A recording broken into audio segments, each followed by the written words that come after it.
I'm Cindy, and I'm head of the ministry Benedict House.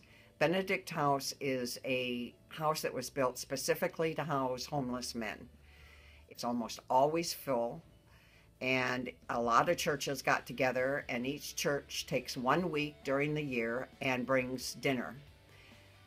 Actually, not brings dinner, we buy food, we cook it there, we serve it, and we eat with the men, pray with the men, talk to them. It's really an uplifting experience. They're very grateful, and it's a good ministry if you'd like to join that. Before Benedict House, I spent a lot of time bouncing between friends, staying with my parents in their truck, and roughly around March, I felt that wasn't getting my life anywhere.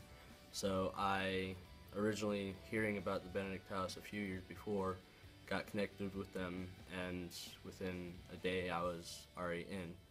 And in the time there, I've met a lot of people who have really helped me develop my social skills and helped me get things going with my life.